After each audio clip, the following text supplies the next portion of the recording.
probably remember that reference. I have less than literary peers that would not recognize that title.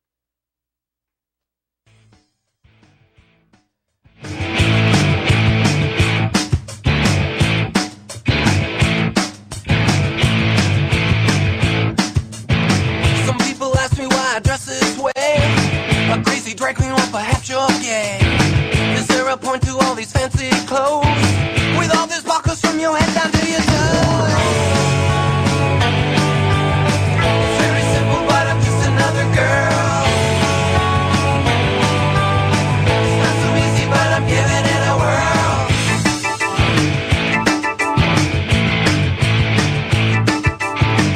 Is there something that you're trying to prove?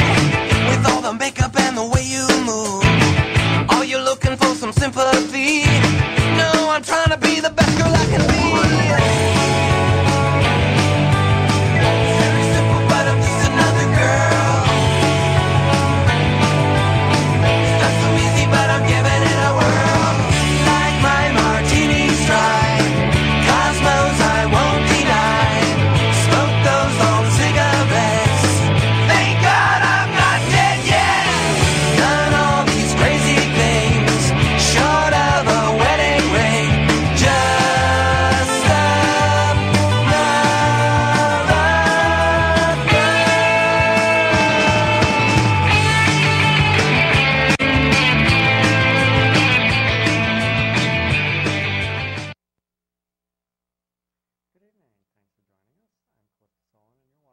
nlcTrans. Tonight I'm here with my dear friends and co-hosts, Tara Alexander and Renee Benoit. Stacy could not be with us tonight. Stacy is on the left coast. So We're taking turns. we're taking turns, yeah. Everybody's been back and forth to the left coast of late. But anyway, so she could not be here, but we'll probably be back next week. Anyway, tonight, Now, does that refer to geography or political slant? probably both. I would say both. But you know, things have changed, so maybe not so much anymore. I don't know. Anyway, tonight we're sort of celebrating a victory. I don't know, as many of you may know, and some of you probably don't, our bill, House Bill 6599, passed the Senate this past week, Friday night. 12:27 Saturday morning. Yeah, right. It was actually Saturday morning. It was after midnight. Yeah. Long session. 12:27 June 4th. So it was very cool. We were wondering if it would be raised, if it would get tabled, if we were wondering what would happen, and surprise, Friday night it came up and without any amendments. And it passed with no amendment. Well, it's got the one amendment from the House, which is basically definitions. Yeah. But none of the amendments. There were a bunch. There were. The Senate had submitted 11 amendments to the bill. Yeah. They only. Like 14. Was it 14? With the House amendments, there was a total of about 14. But the Senate submitted an additional 11 amendments. After we covered like 7 of them, the next day there was another 4 that had been submitted. Yeah. And it was crazy. But about 4 or 5, I think maybe 5 got raised actually. And shot down. Friday night and got shot down. One of them was like 4 to 18 or something. Yeah, it was a very big margin. That was Senator Witkoss's register with the Department of DMV. Yeah, which was one that was had me seeing red. And honestly, we've talked about this, and we, certainly his intent was probably not Right. He's a law enforcement officer outside of the Senate, and he benefit of the doubt that his intentions were noble, that he was trying to solve what he saw as a problem. Right. But it was pretty clear that not even all the GOP members were supporting that bill. Yeah, it was just too scary to even think about that. But, so we definitely want to thank each and every one of you out there that took the time and the effort and the energy to contact your senators and your representatives to help us along this journey. It's greatly appreciated. Yeah. Thank you. Yes, thank you very much. And we'd certainly also like to thank our representatives and senators. Yes. And certainly we will do that individually, but I don't know that any of them are watching, but just in case any of them are, there were certainly a lot of representatives and senators that supported this bill. Certainly, Ernie Hewitt, a local representative, was very supportive of this, and so we should mention that actually I have an article here from the Connecticut Mirror. This was the first news story that I saw published actually the morning of June 4th.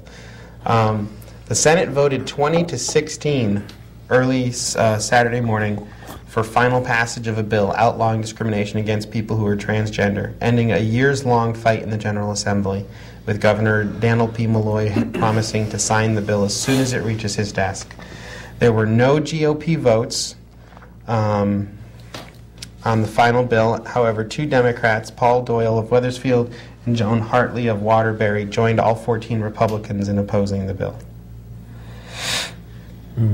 And it was 20 years ago that we passed the gay rights bill.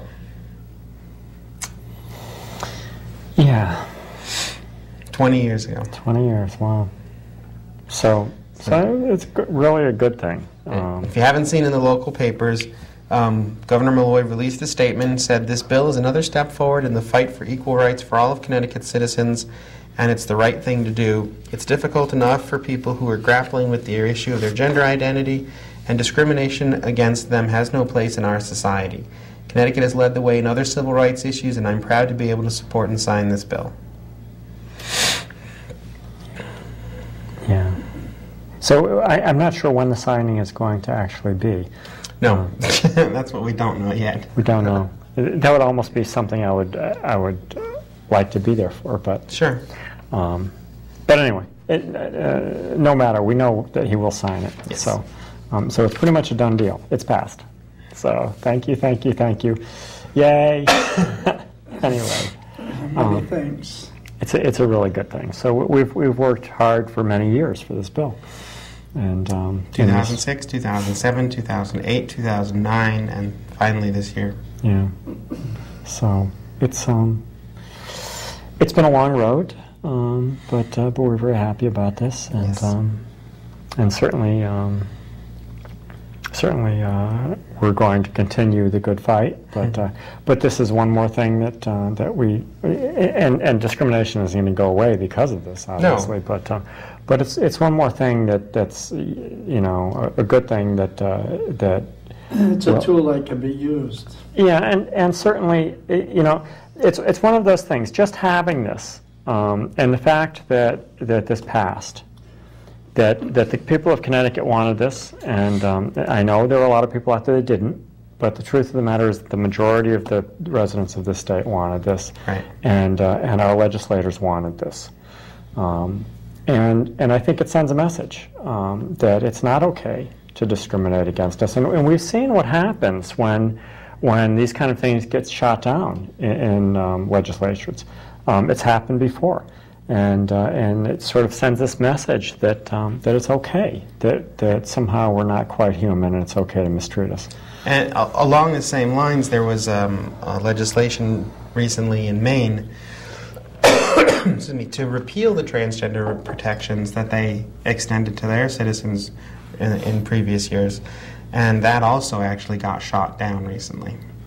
Yeah. So there's definitely, as you said, and as CT Equality's been trying to shout from the rooftops for the last year, that Connecticut does believe in fairness and equality. I mean, that's the high ideal we hold ourselves to, and yeah. So it's true of a lot of New England. So we're very happy. We're very, very happy with this, and certainly we have some legislators to thank for it. There were a bunch that were very vocal on our behalf, yep. and certainly and many thanks to all the people within our community that came out. There were a lot of people that came out and testified at the Judiciary Committee hearing, and it's just there's been a lot of work behind the scenes on this, and well, and to take a minute during the Senate debate on Friday night, in particular, Senator Coleman, Senator Beth By from West Hartford, Senator Edward Meyer from Guilford, and Senate Majority Leader Martin Looney all stood up and spoke up in favor of extending anti-discrimination protections to transgender people. And one of our complaints in the House is that virtually nobody stood up to say anything in favor of the bill, although they did pass it. Yes. And it was nice to see that Senator Edward Meyer in particular talked about his experience with a friend of his, Richard Raskin, who later, after his transition, became Renee Richards, which a lot of people may know about. Yeah. And so here's our very own senator that knows Renee Richards. Played on the college tennis team together or something. Yeah, that was kind of interesting. And yeah. Small world. But it's something that we've said all along, that people that have that personal experience where they know a friend or a family member are increasingly likely to support fairness and equality for them because they have that personal contact. Yeah. Yeah. And certainly, was it Senator Fawcett made a rather impassioned... Representative Fawcett? Representative Fawcett, yes. Yeah. In the House, Representative Fawcett was one of the very few people who did stand up and say something in favor. She did speak very passionately from her heart.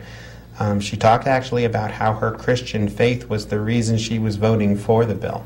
Yeah, which was kind of interesting, wasn't it? She got very personal, and it was very emotional for her, and she may have strayed across some of the House guidelines for speeches. Yes. She got shut down there a little bit. She got shut down a little bit because she was but that's okay. Out of order, I suppose. Yes. But it was heartfelt, and we appreciate her sentiment. Yes, we do. And certainly Senator Beth By was her talk was moving. It was very impassioned. She actually broke down and cried a bit. It was she talked about how as a lesbian herself, she has had to face the choice of keeping a job, or frankly, the choice between job and sexual orientation. Yeah. And people may say, well, just don't talk about your sex life at work. But what it amounts to is your personal life. What'd you do this weekend? Oh, I went to an LGBT conference. Damn, I can't talk about that.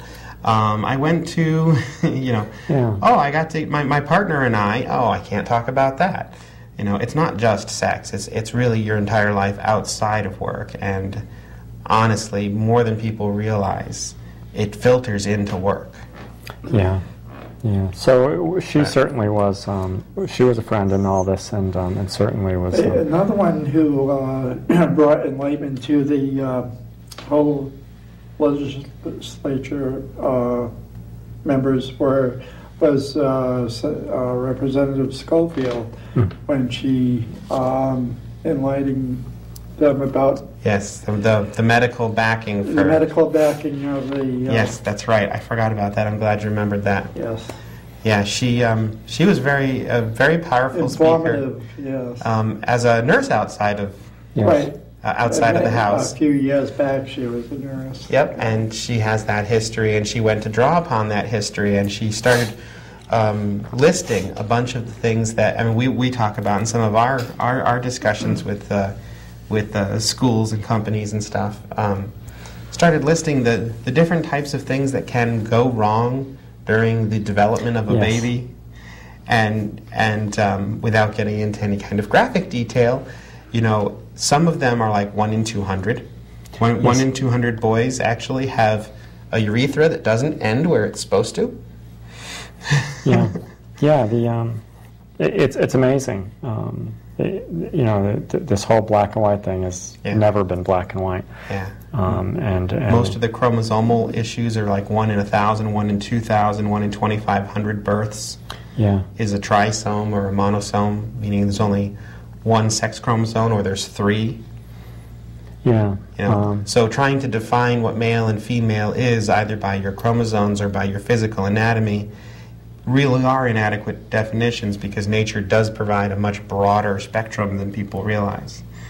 I think we did the math on it, and it's something like 1 in 100 people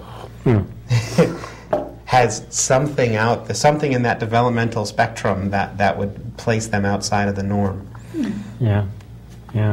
So it's been an interesting thing. The whole sort of intersex condition has kind of been forgotten, and it's like dismissed. And guess what? Oh. It's out there. It's not that uncommon. I have to tell you, because I ran across this out the other day, and this isn't scripted, so I have to work this out real quick. But I was reading a blog, and we tend to refer to it as the rainbow community, or the gender and sexual minority, the GASM. GASM. In this blog that I was reading this weekend, they referred to it as the quilt bag. Quilt bag. Yes, QILTBAG was, see if I can put it together, was queer, not unassigned. It was it was a not. Okay. Unsure. Undecided, queer, like queer, undecided, intersex, lesbian, transgender, bi, androgynous, and gay. Quilt bag. It was the quilt bag. Yeah, that's cute. So at least rearranging the alphabet soup this father likes to refer to it. The longer the alphabet soup gets, the more you can make out of it. Who out there knows is really good at Scrabble? Yeah. What if I give you the letters? Plug it into the computer and see what we get. But that's cute. It was. She referred to it. It was an article on gender-neutral rearing of children, which is a bit of a misnomer. She was specifically not talking about gender-neutral rearing, which was a big thing in the 70s and 80s, but gender-diverse rearing of children. That not that you try to raise the child without a gender, but that you try really hard not to impose societal constraints, the artificial constraints that society places on men and women, on the child. That you let them develop and play with and express themselves and tell you. Right. You don't take it out of their life. You can't take gender out of somebody's life because they'll be surrounded by people. But gender diverse rearing of children. Sure. Anyway, that was a reference. Yeah. Anyway, it was a good week, and certainly there were things we wanted to talk about, and obviously one of the things that we're going to talk about, I don't know that we're going to talk about this yet, but we are going to talk about obviously at some point here freshman Senator Len Sizio, who represents Meriden and I think Cheshire, okay, Middlefield, if Middletown. You insist. Certainly, he's a senator. I respect him, but he said some things in that debate on Friday night that were, they were horrible things, and the things that he implied just blew me away, and I think I want to somehow believe that he just wasn't getting it and didn't really mean what he was implying, but. It was very hard because, and we certainly have, watched the tapes again and again and again on this, and it was horrible. It was really terrible, the things that he said and the implications. And certainly I would welcome, I've said this to you, I would welcome him to come on our show and talk about this because, it was terrible. But anyway, obviously. Well, and I probably should have, and maybe we will try to put it together. I should have tried to get the video from CTN so we could actually see his words the way he said them, because even his delivery was impactful. He was a good orator. But you could tell also that he was using scripts from the Family Institute. Yes. Sorry. FIC, Family Institute of Connecticut Action. Yes, and we'll talk about them a little bit too. But yes, I don't know if you wanted to talk about what Senator Suzio had to say. If you like. But yeah, I think we need to say this because it was pretty. In fact, you did a music video, but that's a whole other story. I had to get it out of my system. But he specifically came out and said that it was unfair to categorize people that had problems with the bill as being narrow-minded bigots, and it's probably true there that anybody that's come out and blatantly called them narrow-minded bigots, those were the words he used, is probably going a little too far. However, his own choice of words showed an inelegant and undereducated point of view. Oh, yes. Or I should say, an undereducated point of view that was inelegantly expressed at best.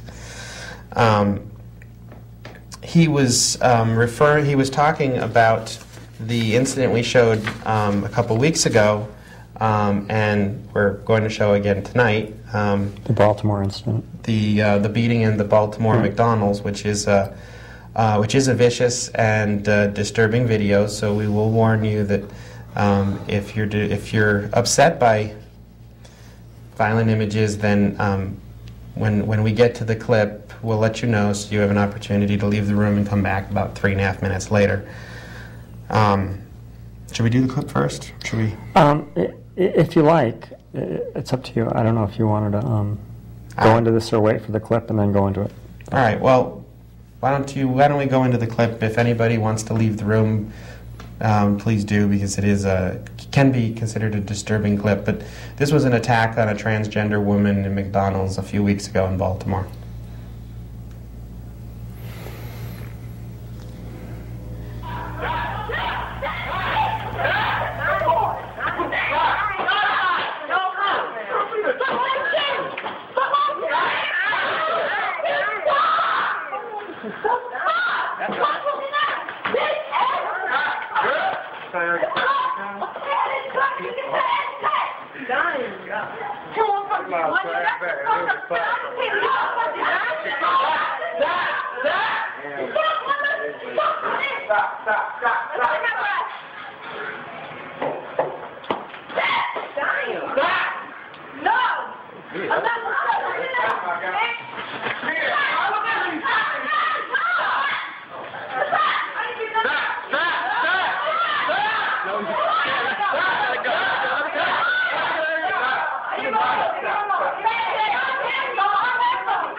Go back. She bleeding, yo.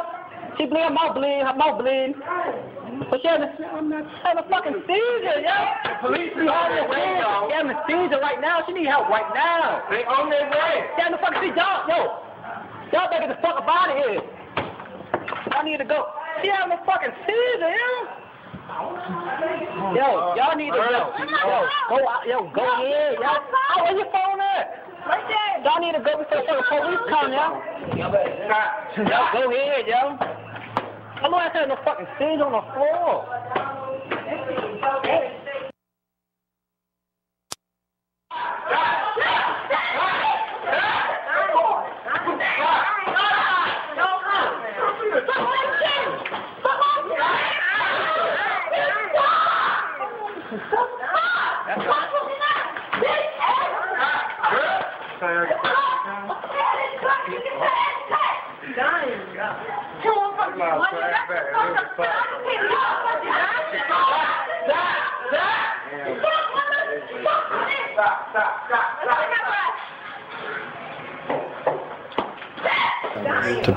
But anyway, and sorry, that was a horribly disturbing video, which is very, very hard to watch.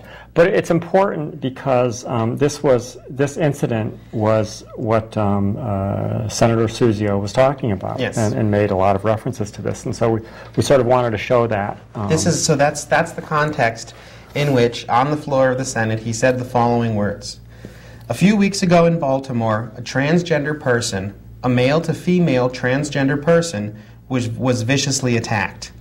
He was in the female restroom at McDonald's, and when the women in that restroom realized that he was not a she, they viciously attacked him and beat him." So it seems to me that we're not only concerned about protecting women and children, that transgender people themselves need some form of protection. And when you start transgressing and crossing the line, eroding the common sense practices and customs that have been done for generations, people are going to react, unfortunately and sadly, the way those women did. They beat the daylights out of that poor guy because they felt threatened by him. Wrongly so, maybe, but they felt threatened by him, and that's the normal human reaction. Yes. And this was horrible to listen to. We listened to this live in the Senate, and it was horrible. The first thing I'd like to point out is that maybe there were, but none of the news stories that I saw covering this incident referred to the individual who got the beating as he. Right. They all referred, all the ones I saw, referred to the individual, this transgender woman, as she. So in my opinion, Senator Suzio's choice to stress the male pronouns he and him and guy were Senator Suzio's own views, his own personal choice to do that, because I don't remember seeing any news coverage that referred to this transgender woman as a he. Right, and honestly, having seen an interview with Chrissy, the girl's name was Chrissy, post after the attack, there's no way you could mistake this person for a guy. This is a woman, and we need to talk obviously about, because there's been a lot of confusion about how this is, about what we are. Yeah. There was a lot of confusion even in the Senate and in the House about this. But some of the language they used was inappropriate uses of vocabulary. But yeah. But so we'll probably talk about that too. But anyway, go on. Well, and then obviously the second thing that maybe there's another way to interpret this, but the best possible spin I can put on his words is that feeling threatened by that being around a transgender person and feeling threatened by them is a normal human reaction to being around a transgender person, which itself is insulting. If, however, he meant what it sounds like he meant, which is that beating this person up was a normal human reaction, then it's really offensive. Yeah. And they beat this woman to the point that she was having a seizure. Yeah, they beat her to a seizure. You know, it's like, this was a horrible, horrible thing. And how these two could have felt threatened, especially since they apparently weren't even in the ladies' room. No. What actually went down, according to the reports and Chrissy Polis's own story, is that she was going into McDonald's to use the bathroom. And a guy stopped her before she went into the bathroom and said, "You can't go in there, that's for women," or something to that effect. And then said something to her about, well, that's only for customers, you have to buy something.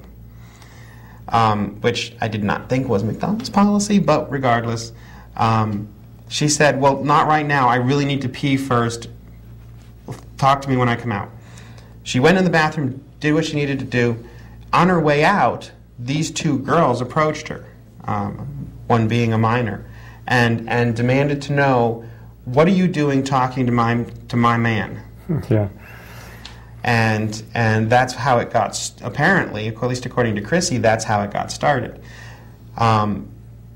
The audio on that video is not probably very audible, but the Facebook posts by the person who took the video, the first-hand accounts in the restaurant of what was said, these people knew this person was trans. The Facebook post was really ugly, talking about how all the news reports were wrong. That's not a girl, that's a guy. And he tried to use the women's restroom, and that's why the girls had to set him straight.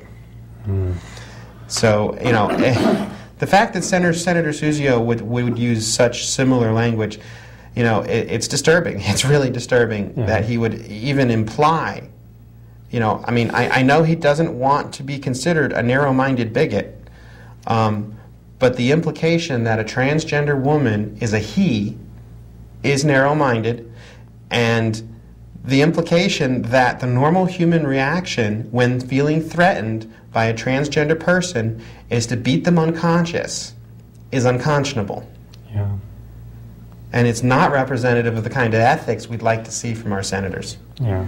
It was terrible. It was very, very hard to listen to, and certainly, again, I would welcome Senator Suzio on our show to talk about this. And it was particularly upsetting for me because listening to Senator Suzio in the Senate on a lot of the other bills that they were debating while we were waiting for ours to come up, he's a very intelligent man. He's made some very good points on a lot of the bills. He had some concerns with the language in this particular bill, and then he launched into this kind of rhetoric. And it's like, you know, really hard for me to retain any kind of respect for him if he is, as it sounds like, condoning violence against transgender people. Yeah. And he was right. He starts off saying that you know, transgender people probably need protection. But that was the point of the bill in front of him, was to provide that protection. Right. And he was trying to remove some of it. Yeah. So it was a very, very disturbing. You know, this notion of transgressing and crossing the line, eroding the common sense practices and customs that have been done for generations. You know, the common sense practice is that women should use the women's restroom and men should use the men's restroom.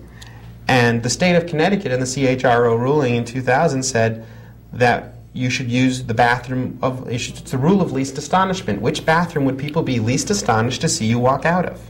Yes. If you either look female, or in our case, you know, transsexuals who are female, and we're working on the whole anatomy thing, transgender women are women. Transgender men are men. Women should use the women's restroom, men should use the men's restroom. That is the common sense practice we're trying to uphold. Right.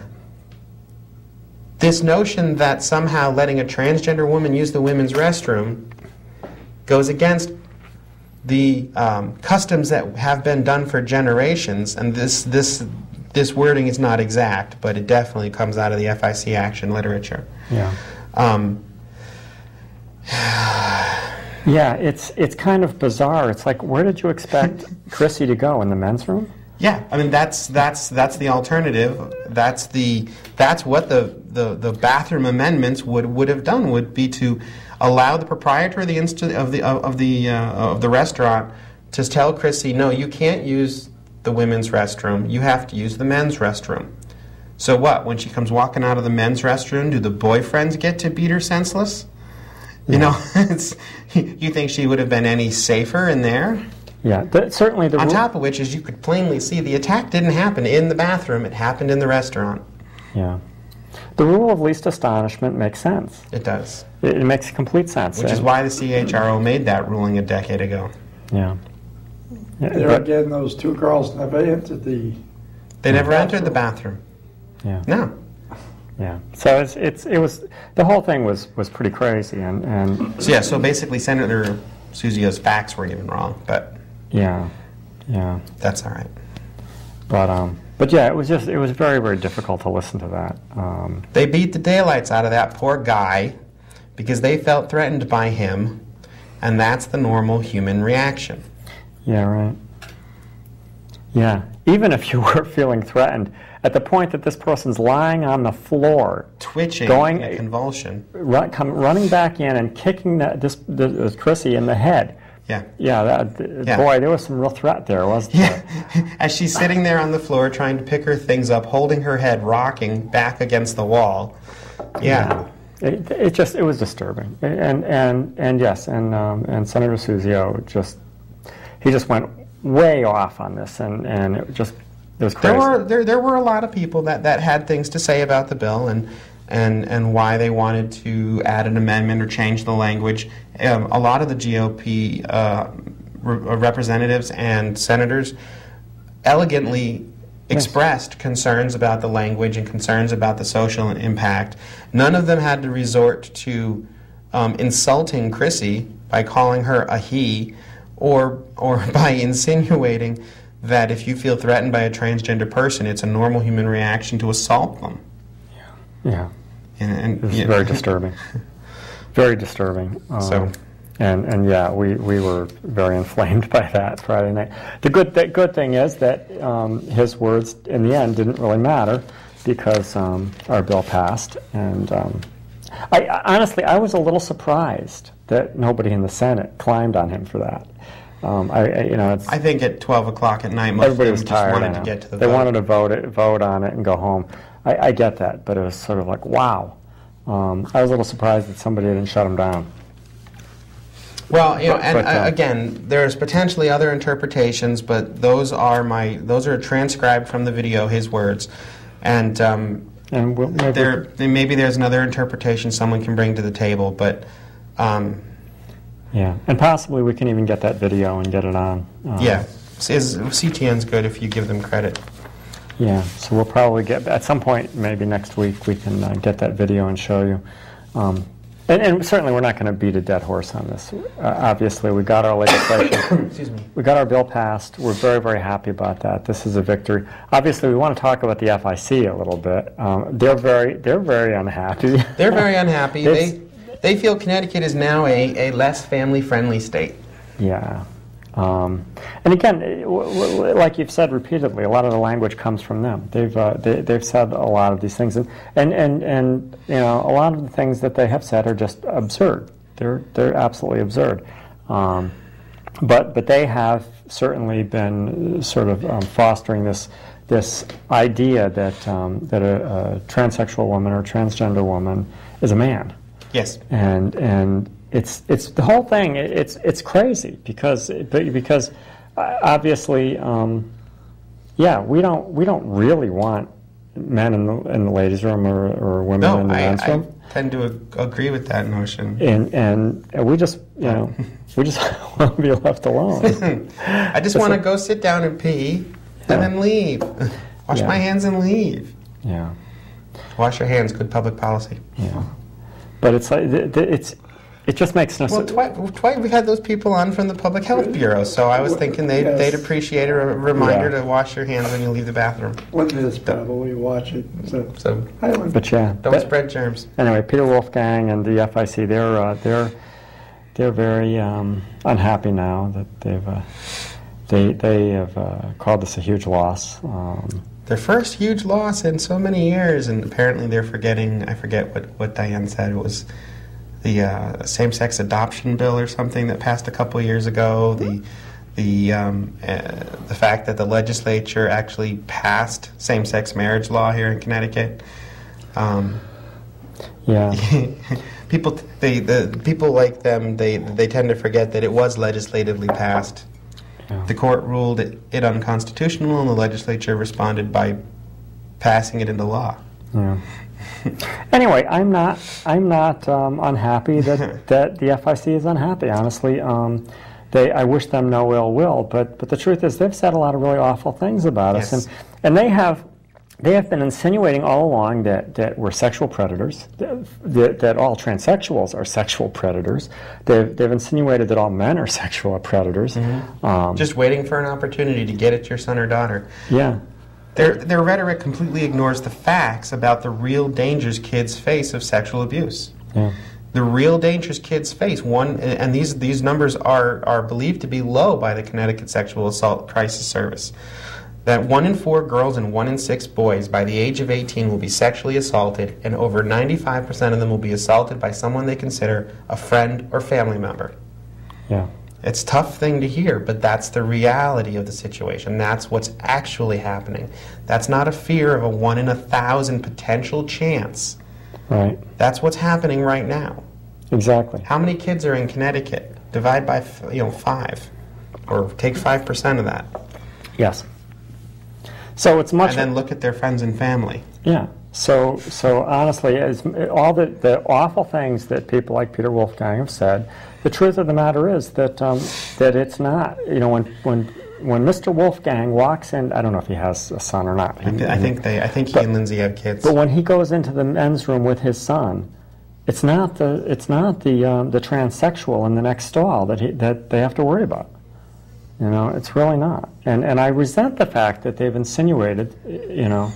Well, and one of the things that they talked about early on, and it didn't gain much traction, I was happy to see them change their tactic, not what they changed it to, but that they gave up on it, was this notion that, well, when you go to take your daughter into the restroom, do you want to see male genitalia? Do you want to see a guy in a dress in the women's restroom? He never addressed the question, however. Peter, when you take your son into the men's room, do you want to see a guy in a dress in the men's room? Yeah. You want to, in the House it did come up, and I forget his name. I think he's the minority leader in the House, but I forget his name. He did raise the concern that he didn't want to be forced into having a talk with his kids before he was ready for it, and was concerned that his daughter, 12-year-old daughter, had walked in on his wife in the bathroom while she was cleaning up after her menstruation, and that forced his wife to have a talk with his 12-year-old daughter about menstruation and eggs. And it's like, I'm sorry, if your daughter's 12 years old and you haven't started talking to her, maybe your daughter's not the one that's too uncomfortable with the subject matter. Yeah, I'm sure exactly. Younger children of today have learned this in school. Yeah, it's crazy. But yeah, the whole notion that it's like, well, I don't want to be forced into having a conversation with my daughter about gender identity. But if we were to pass the bathroom bill, the bathroom amendment that he wanted, he would just have to have that same conversation with his son. Yeah. So this is the problem with the bills that they proposed. Is right, and the amendments to the bill. And not only that, but the daughter too, because then there'd be trans men. Yeah, there'd be trans men in the ladies' room, and the daughter would be saying, "Why is there a man in the ladies' room?" Yeah, well, exactly, because a trans man with a beard and a mustache and a deep voice, and all the strength, thanks to the testosterone shots, all the strength of a man, likely attracted to women in the women's restroom, all the things the FIC is afraid of. Yeah. So they would have brought to fruition, because you would have had trans men. Yes. Female to male, trans men would have been in the women's restroom according to their desires. Yeah. Clearly all of the rhetoric was fallacious. Sense. It just, it was ridiculous. The truth is, and we've talked about this, they just don't like us, and they basically want us to go away. Yes. Like, the reality is that according to one news source, and I forget the source, so it's hearsay, I suppose, but outside of one of the rooms at the Capitol, a reporter was interviewing Peter Wolfgang, and this was overheard during the interview, that this reporter had asked him, well, if you don't want the trans women in the women's restroom, that means you want them in the men's restroom. He goes, no, I don't want them in the men's restroom either.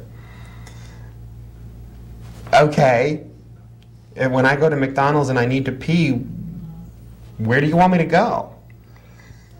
And you said in the parking lot. Yeah, you said it. Just go away. Yeah. Yeah. Don't go here.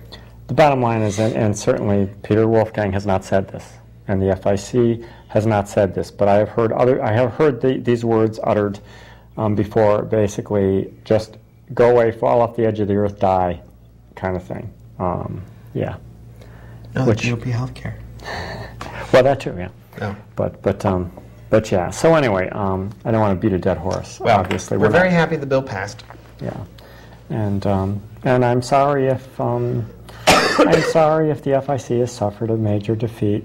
Oh well. Well, the whole notion that somehow this makes this makes the state of Connecticut less friendly to families or less friendly to religious freedom, both of which are supposed to be the core values of FIC. I don't see it. Yeah, there are some, basically what it says is you're free to practice whatever religion you want, but if you're going to do it here in the state of Connecticut, you have to tolerate trans people around you. Yeah. Yeah. But, so, maybe in a different news item. Oh, maybe we have a phone call. We've made somebody mad. Mention religious freedom. So, Anyway. this was something from recent times. Did it come through? Oh, it didn't come through. maybe. All right. Go on. Tennessee, this was from a couple weeks ago, we just never got to it. Tennessee green lights discrimination. Inspired by anti-gay animus, Tennessee has passed a bill that abolishes anti-discrimination ordinance passed by cities and counties, Wow. effectively leaving LGBT people susceptible to bias in everything from housing to employment. So what we've seen around the country is, Connecticut is now the 15th state out of 50 to actually explicitly protect transgender people. But there's dozens of cities and counties around the country that have passed similar protections, and hundreds of businesses, private businesses, that have it. The city of Hartford recently passed, earlier this year, passed an ordinance protecting transgender people. Even if the state didn't, the city of Hartford had it. Well, any city or county that had one of those in effect, the state of Tennessee has now abolished, made null and void what the local government wanted to do. Came in response to Nashville's recent ordinance requiring city contractors to avoid discriminating against LGBT people in their business dealings.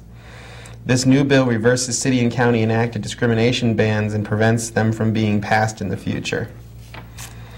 The other interesting thing here is that Nevada governor signs a pro-trans law. Nevada's GOP governor signed legislation that week that will protect transgender people in the workplace. So that was a more narrow one that just protected employment discrimination. Sure. But it's a step in the right direction. Step in the right direction. And then this news story actually has nothing to do with trans. This has to do with marriage equality, same-sex marriage. Okay. This was new now today that I saw. Missouri Congresswoman Vicky Hartzler has a new analogy for marriage equality. It's like letting a 3-year-old drive a car. Wow. Says on theadvocate.com, says, we've heard right-wingers cast same-sex marriage in the same light as incestuous and polygamous relationships, but a Missouri congresswoman has a new take. Letting gay couples marry is like letting a 3-year-old drive a car. What? Hartzler said government licensing of same-sex marriage could lead to group marriage or allowing an uncle to marry his niece. So pretty soon, if you don't set parameters, you don't have any parameters at all, she said. The license means nothing. Marriage means nothing. When we're saying marriage is between a man and a woman, it's not a right in the Constitution as far as that goes either. It's not a right of a 3-year-old to be able to drive a car. The government has to set some parameters. Well, unfortunately, Representative, a lot of the governments are setting parameters. They're saying 2 consenting adults can enter into a legal contract. Interestingly, though, she makes the specific analogy to an uncle marrying his niece, which harkens to this article from last week that we didn't get to. Yes, God. More U.S. states allow cousin marriage, first cousin marriage, than gay marriage. Yeah. Statistics reveal that more U.S. states allow cousins to marry than same-sex couples. Of the 50 states, 19 permit restriction-free marriages between first cousins, while only 5 allow people to marry someone of the same sex. Marriage between cousins, while once commonly practiced in Europe as a way to preserve royal bloodlines, is much more stigmatized in the U.S. despite high-profile first cousin marriage participants such as Charles Darwin, H.G. Wells, and Albert Einstein. The other reason they stopped it in Europe was Hemophilia? Hemophilia and all the genetic anomalies that were starting to show up in the bloodline. Yeah. So, of interest, you've got states that allow marriage between first cousins, and assuming this map is correct, This is both legalized and legal under certain circumstances. Alaska, Hawaii, California, Arizona, New Mexico, Colorado, Utah, Wisconsin, Illinois, Indiana, Tennessee, Alabama, Georgia, South Carolina, North Carolina, Virginia, Florida, New York, Vermont, Massachusetts, Rhode Island, Connecticut, and Maine. Amazing. Will allow first cousins to marry. Yeah, that's pretty funny. However, states that allow same-sex marriage are Iowa, New Jersey, Maryland, Connecticut, Massachusetts, New Hampshire, and Vermont. Yeah. Wow. Anyway, So I'm sorry, Representative Hartzler, but the government is setting parameters on marriage. It's not open season on civil marriage. Obviously, none of the protections for civil marriage require a church, require a religious institution to perform a sacrament or a ceremony. Yeah. But civil marriage is open to all consenting adult citizens. I don't understand the 3-year-old driving thing. It's like, does that suggest that That it would be as irresponsible as letting a 3-year-old drive. Okay, all right. I guess I get that. I was thinking along the lines of two people, same-sex couples are like 3-year-olds. It's like, no, that didn't make any sense to me. Okay, yeah, in that light, it makes sense. From her comment of the government has to set some parameters. Right. Okay. She's saying, obviously it would be crazy and unsafe to let a 3-year-old drive a car in the same way that it would be crazy and unsafe to let same-sex couples get married. Unsafe. Well, I'm using those words. Yes, no, I know. Anyway, it's nuts. You have to set parameters. We do have parameters. Two consenting adults. It's crazy. But anyway, we are out of time. Okay, sorry. So on that note, thank you for all your help and assistance. Yes, thank you. We are so grateful to all of you out there that made phone calls and contacted your state representatives and senators, and we really do appreciate that. And yay, we got our bill passed. Anyway, we will see you next week. And hopefully we'll maybe have some more video for you. But anyway, we have to go. So thank you all for joining us, and we'll see you next week. Bye-bye.